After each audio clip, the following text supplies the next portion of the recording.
క్రీస్తు శకం 1083 నుంచి 1323 మధ్యకాలం దాదాపు 250 ఏళ్ల పాటు తెలుగు నేలను పరిపాలించింది కాకతీయ వంశం. వీరి కాలంలోనే తెలుగు ధనమంతా ఒకే తాటిపైకి వచ్చింది. వీరి కాలంలోనే త్రిలింగ ఆంధ్ర పదాలకు ఒక అర్థం పరమార్థం ఏర్పడ్డాయి. దేశపరంగా జాతిపరంగా కూడా ఎంతో ప్రచారంలోకి వచ్చాయి. ఈ వంశానికి మూల పురుషుడు కార్యకర్త గుండ్యున్యుడు. ఈ వంశంలో 7వ చక్రవర్తి గణపతి దేవుడు. ఆయన అత్యంత పరాక్రమవంతుడు, రాజనీతి కోవిందుడు. ఆయనకు 2 కుమార్తెలు, పుత్ర సంతానం లేదు. మహిళలు రాజ్యాధికారానికి అనర్హులు అని అప్పటి కాల పరిస్థితులు చెప్పినప్పటికీ ఆయన 2 కుమార్తెని కొడుకుల ప్రపంచానికి పరిచయం చేసేలా చేశాయి. ఆమె పేరు చెబితే కాకతీయుల పౌరుషం కత్తి ఎత్తి గర్వంగా నిలబడుతుంది. స్త్రీ ఆత్మగౌరవం పతాక స్థాయికి చేరుతుంది. కాకతీయ సామ్రాజ్య ఖ్యాతిని దశ దిశలా విస్తరింపజేసిన మహారాజ్ఞి ఆమె. శత్రు రాజులకు ఎదురొడ్డి నిలిచిన మహారాణి ఆమె. ఆమె నేటి స్వేచ్ఛ మహిళలకు ఒక ప్రతీక. అసమాన పరాక్రమశాలి ఆమె. ఆవిడే కాకతీయ మహారాణి రాణి రుద్రమాదేవి. కాకతీయుల వంశంలో ధృవతరగా వెళ్లిన మహారాణి. కాకతీయ వంశానికే గొప్ప పేరు ప్రఖ్యాతలు తీసుకొచ్చిన వీర వనిత. కాకతీయ సామ్రాజ్యానికి వన్న తెచ్చిన వీర ధీరనారి ఆమె. శత్రువుకి ఎదురొడ్డి నిలిచి రాజ్యాన్ని పరిపాలించింది. గొప్ప పరిపాలన అధ్యక్షురాలుగా కీర్తికెక్కిన మహిళామణి రుద్రమాదేవి యావత్ తెలుగునాడును ఏకం చేసి సుభిశాల సామ్రాజ్యాన్ని స్థాపించి సుభిక్ష పాలన అందించిన కాకతీయ వంశ గజకేసరి రాణి రుద్రమాదేవి. దాదాపు 800 ఏళ్ల క్రితమే ఆమె సమాజంలో బలంగా వెలుక్కుపోయిన పురుషాధిక్యంపై సవాలు విసిరింది. ఆడదానికి రాజ్యమా, ఆడది పరిపాలించడమా అన్న పురుషాధిక్యం తలలు వంచింది. అందరి నోర్లు ముగించింది. కుమారులే లేని గణపతి దేవుడు 2వ కుమార్తె రుద్రమాదేవిని కుమారుడిగా పెంచాడు. అన్ని విద్యను నేర్పించాడు. గణపతి దేవుడు రుద్రమాదేవిని రాజ ప్రతినిధిగా ప్రకటించినప్పుడు ఆమె వయసు కేవలం 14 ఏళ్లు మాత్రమే. అప్పటి నుంచి ఆమె తండ్రి చాటు బిడ్డగా దాదాపు 25 ఏళ్లు పరిపాలన సాగించింది. ఆమె ఆడపిల్ల అనే విషయాన్ని చాలా కాలం పాటు రహస్యంగా ఉంచారు. తరువాత రుద్రమాదేవి చక్రవర్తిగా 1262 నుంచి 1289 వరకు అంటే 27 ఏళ్ల పాటు అప్రతిహతంగా పాలన సాగించింది. సువిశాలమైన భూభాగాన్ని ఒక మహిళ అసామాన్యమైన ధైర్య సాహసాలతో ఎంతో సమర్థవంతంగా పరిపాలించడం వల్ల ఈ కాలం తెలుగు వారి చరిత్రలో ఒక సువర్ణ అధ్యాయంగా నిలిచిపోయింది. తెలుగు మాట్లాడే అన్ని ప్రాంతాలతో పాటు అప్పటి కర్ణాటక, తమిళనాడు, మహారాష్ట్ర, మధ్యప్రదేశ్ లోని చాలా భాగాలు రుద్రమ్మ సామ్రాజ్యంలో అంతర్భాగాలయ్యాయి. బలవంతుడిదే రాజ్యం అన్న మధ్యయుగాల్లోనే ఈమె దక్షిణ పాదంలో సువిశాలమైన మహా సామ్రాజ్యాన్ని ఏర్పరిచింది. రుద్రమాదేవి తనదైన శైలితో అరుదైన రీతిలో పరిపాలన సాగించింది. ప్రజలను, ముఖ్యంగా మహిళలను ఆమె అర్థం చేసుకున్నట్లుగా ఏ ఇతర రాజులు అర్థం చేసుకోలేదు. అయితే రుద్రమాదేవి రాజ్యపాలన నల్లేరు మీద నడకలా కొనసాగలేదు. ఆమె పాలన అంతా యుద్ధాలతోనే జరిగింది. తొలుత స్త్రీ పరిపాలనను సహించలేని సామంతుల నుంచి, దాయాదుల నుంచి తీవ్ర ఘటన ఎదురైంది. తండ్రి గణపతి దేవుని కాలంలో సామంతులుగా ఉన్న రాజులు రుద్రమాదేవి సింహాసనం అధిష్ఠించగానే ఎదురు తిరిగారు, తిరుగుబాట్లు లేవదీశారు. అయితే ఈ విపత్తులన్నింటినీ ఆమె సమర్థవంతంగా ఎదుర్కొంది. అదే సమయంలో దేవగిరి యాదవ మహాదేవుడు 8 లక్షల మహా సైన్యంతో రుద్రమాదేవిపై దండెత్తడానికి వచ్చాడు. మహాదేవునిపై 10 రోజుల పాటు జరిగిన భీకర పోరాటంలో రుద్రమాదేవి ప్రత్యక్షంగా పాల్గొంది. తన అపర శక్తి సామర్థ్యాలతో అపర భద్రగాలిలా విజృంభించింది. ఆమె తన చిరకాల ప్రత్యర్థి మహాదేవుని ఈ యుద్ధంలో మట్టి కరిపించింది. 3 కోట్ల బంగారు హారాలను పరిహారంగా వారి వద్ద నుంచి తీసుకుంది.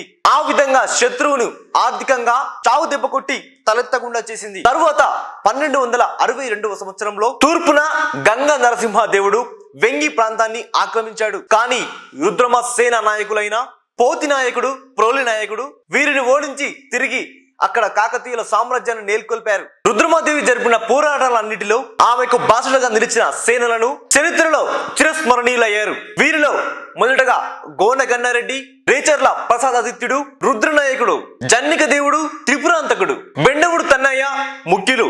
రుద్రదేవుడి రూపంలో ఉన్న రుద్రమ రాజ ప్రతినిధి బాధ్యతలు స్వీకరించిన తర్వాత దేశమంతటా కలియ తిరిగింది. ప్రజల సమస్యలను తానే ప్రత్యక్షంగా తెలుసుకుంది. యువరాజుగా ఆమె ఎక్కడ సమస్యలు అక్కడే పరిష్కరించింది. రాజ్యంలో ఒక చోట ఒక తల్లి కాల్పుల్లో కన్ను మూయడం చూసి రుద్రమాదేవి తల్లడిల్లిపోయింది. ఒక్క క్షణం కూడా ఆలస్యం చేయకుండా సాహసోపతమైన నిర్ణయం తీసుకుంది. మహామంత్రి గ్రామాన ప్రసూతి వైద్యశాలలు కట్టించండి. ఇక మన రాజ్యంలో ప్రసవం సమయంలో ఒక్క మాతృమూర్తి కూడా మృత్యువాడబడడానికి వీల్లేదని చెప్పింది. ప్రజల కష్టాలను తెలుసుకున్న ఒక అమ్మగా ఆమె పాలన పేరు ప్రతిష్టలు తెచ్చిపెట్టాయి. కాకతీయ పాలకుల వైభవానికి సమున్నత కీర్తనమై నిలిచింది. రుద్రమ తన భుజశక్తి, దీప్తితో శత్రువుల పాలుట సింహ స్వప్నంగా మారింది. అంతః శత్రువుల బాహ్య శత్రువుల కుట్రలు కుతంత్రాలు ఎన్నింటినో సామర్థ్యంగా ఎదుర్కొన్న రాణి రుద్రమ దక్షిణ తమిళనాడులో కంచి నుంచి ఉత్తరాన ఛత్తీస్గఢ్ బస్తర్ సీమ వరకు, పశ్చిమాన బేదనాడు నుంచి తూర్పున సముద్రం వరకు, ఈశాన్యంలో అస్సాం వరకు కాకతీయ సామ్రాజ్యాన్ని విస్తరింపజేసింది. 14వ ఏటనే పాలన పగ్గాలు చేపట్టిన రుద్రమదేవికి 27 ఏళ్లు వచ్చాక నిడదబోదు రాజైన చాళుక్య వీరభద్రుడితో వివాహం జరిగింది. వారికి 2 కుమార్తెలు ముమ్మాడమ్మ రుద్రమ్మ కలిగారు.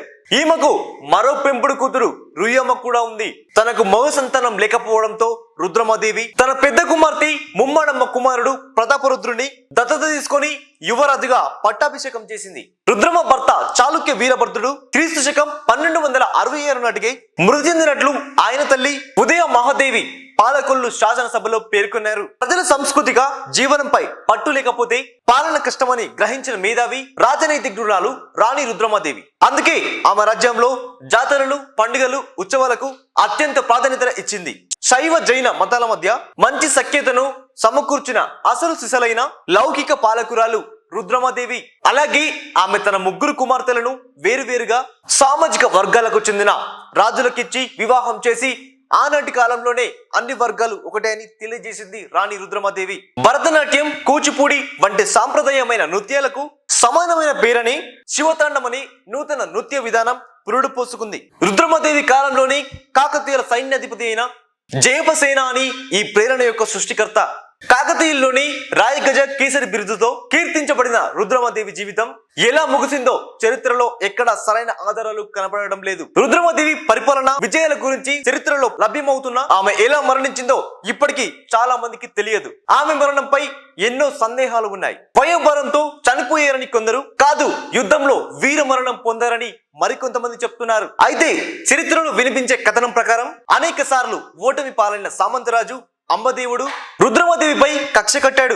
రుద్రమదేవికి వ్యతిరేకంగా సామంతులందరినీ చేర్చుకొని అతని కోసం చూస్తున్న అంబదేవుడికి సమయం కలిసి వచ్చింది. రుద్రమ రాజ్యంపైకి పాండ్యులు, సామంతులు, ఇతర రాజులు ఒకేసారి దాడికి దిగారు. దీన్నే అదనుగా తీసుకున్న అంబదేవుడు కుట్రలు కుతంత్రాలతో ఇతర సామంత రాజులను ఏకం చేశాడు. రుద్రమదేవికి అండగా నిలవాల్సిన తమ సేనలను రుద్రమదేవిపైకి ఎక్కుపెట్టాడు. అంబదేవుడి కుట్ర తెలుసుకున్న రుద్రమదేవి అపరభద్రికలై కత్తిపట్టి కథన రంగాన దూకింది. అప్పటికి ఆమె వయసు 80 సంవత్సరాలు. ఇరు పక్షాల మధ్య దాదాపు 2 వారాల వరకు భీకర యుద్ధం సాగింది. ఆ వయసులోనూ రుద్రమదేవిని అంబదేవుడు ఓడించలేకపోయాడు.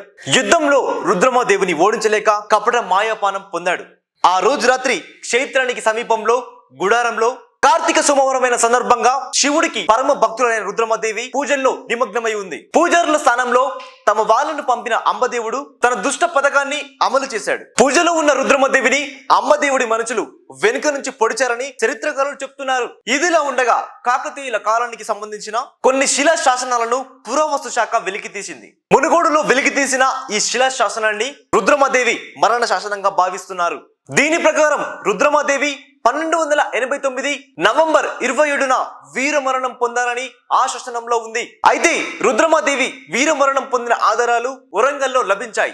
అక్కడ దొరికిన విగ్రహాల ఆధారంగా రుద్రమదేవికి అంబదేవుడికి జరిగిన యుద్ధం, తరువాత జరిగిన సంఘటనను పరిశీలిస్తే మొదటి శిల్పంలో రుద్రమదేవి పరక్రమసరిగా చేతిలో ఖడ్గం, శిరస్సుపై రక్షణ కవచం ఏర్పరచుకొని యుద్ధానికి వెళ్తున్నట్టుగా ఉంది. రెండో విగ్రహంలో రుద్రమదేవి తలపై ఛత్రం లేకుండా ఉంది.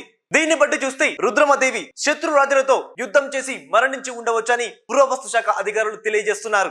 ఏది ఏమైనా వీరనారి రుద్రమదేవి మరణం ఇప్పటికీ ఒక అంతు చిక్కని రహస్యంగానే మిగిలిపోయినప్పటికీ ఆమె ప్రతిభ, పాటవాలు, ధైర్య సాహసాలు ఇప్పటికీ ఎప్పటికీ చరిత్రలో నిలిచిపోయి ఉంటాయి. కాంపిటేటివ్ ఎగ్జామ్స్ కు ఉపయోగపడే జీకే, కరెంట్ అఫైర్స్ ని ఎప్పటికప్పుడు తెలుసుకునేందుకు మీ ఫోన్లో డైలీ బైట్స్ కరెంట్ అఫైర్స్ యాప్ను డౌన్లోడ్ చేసుకోండి. ఈ పోటీ ప్రపంచంలో నిరంతర అప్డేట్గా ఉండండి.